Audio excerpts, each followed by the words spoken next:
Hi అండి అందరికీ, నేను మీ Divya. Welcome back to Telugu kitchen. ఈరోజు మన కిచెన్లో సమ్మర్ స్పెషల్గా రాగి అంబలిని చేసి చూపించబోతున్నాను.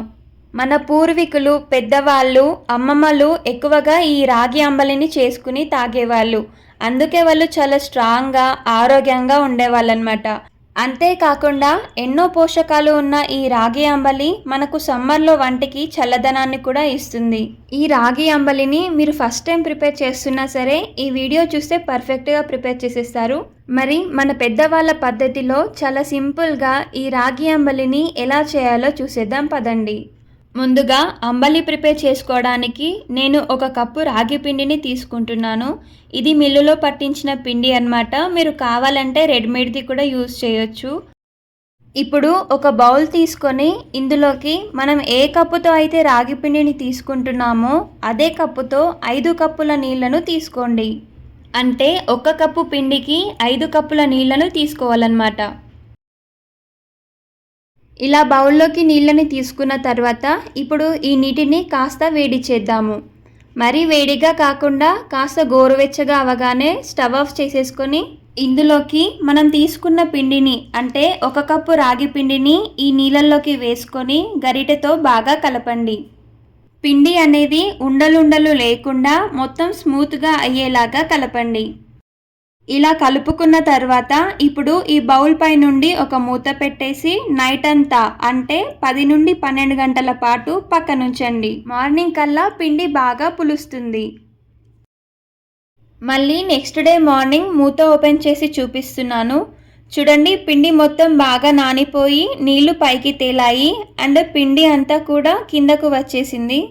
ఇప్పుడు ఇందులో ఉన్న పిండిని ఏమాత్రం డిస్టర్బ్ చేయకుండా పైన పేరుకున్న నీళ్లను మాత్రమే తీసుకోవాలి.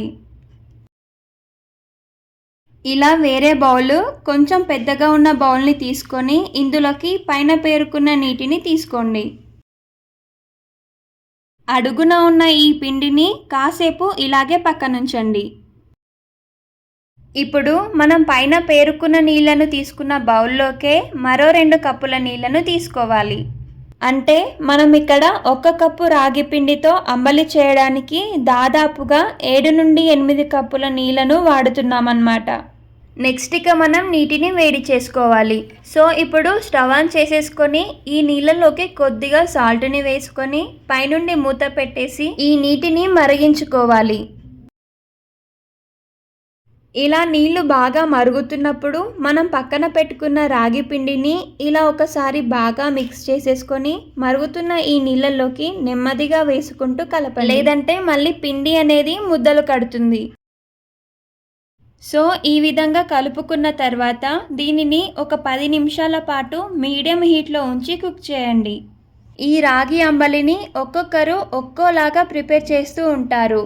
కానీ ఈ వీడియోలో నేను చూపిస్తున్న ప్రాసెస్లో చేస్తే అంబలి అనేది పుల్లగా ఉండకుండా ఉంటుంది అండ్ చిన్న పిల్లల నుండి పెద్దవాళ్ళ వరకు కూడా ఇష్టపడి తాగేస్తారనమాట. సో ఇలాగా మంటని మీడియం హీట్లో ఉంచుకొని ఇలా మధ్యలో కలుపుతూ ఉడికించండి, లేదంటే మళ్ళీ అడుగంటుతుంది.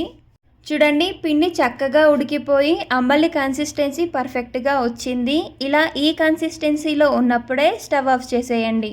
ఒకవేళ మీరు అంబలి ఇంకాస్త చిక్కగా కావాలనుకుంటే ఇంకాసేపు ఉడికించినా సరే, కానీ ఇది చల్లారిన తర్వాత కొద్దిగా చిక్కగా అయిపోతుంది కదా. సో ఈ టైంలోనే స్టవ్ ఆఫ్ చేసేస్తే బెస్ట్ అనమాట. స్టవ్ ఆఫ్ చేసేసుకొని బౌల్ని పక్కకు దించండి. రాగి అంబలి ప్రిపేర్ అయిపోయింది. దీనిని కాస్త చల్లారాక తాగితే సూపర్గా ఉంటుంది. చాలా మట్టుకు రాగి అంబలిని ఇలాగే ప్లెయిన్గానే తాగేస్తూ ఉంటారు. అలా కాకుండా ఇది కాస్త చల్లారాక ఒక గ్లాస్లోకి సర్వ్ చేసుకొని పైనుండి సన్నగా కట్ చేసిన ఉల్లిపాయ, పచ్చిమిర్చి ముక్కలు, అలాగే కొంచెం కొత్తిమీరను వేసుకొని తాగితే అంబలి టేస్ట్ వేరే లెవెల్ ఉంటుంది. అంతేకాకుండా సైడ్కి కొంచెం ఆవకాయ పచ్చడి కానీ లేదా మ్యాంగోతో తింటే ఇంకా సూపర్గా ఉంటుంది. మీరు కూడా నేను చూపించిన ప్రాసెస్లో రాగి అంబలిని ఒకసారి డెఫినెట్గా ట్రై చేయండి.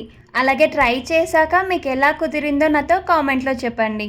సో ఫ్రెండ్స్, మీకు ఈ రెసిపీ నచ్చితే వీడియోకి లైక్ చేసి మీ ఫ్రెండ్స్ అండ్ రిలేటివ్స్కి షేర్ చేయండి. అలాగే మరిన్ని సింపుల్ అండ్ హెల్తీ రెసిపీస్ కోసం మన ఛానల్ని ఫాలో అవ్వండి. Thank you for watching.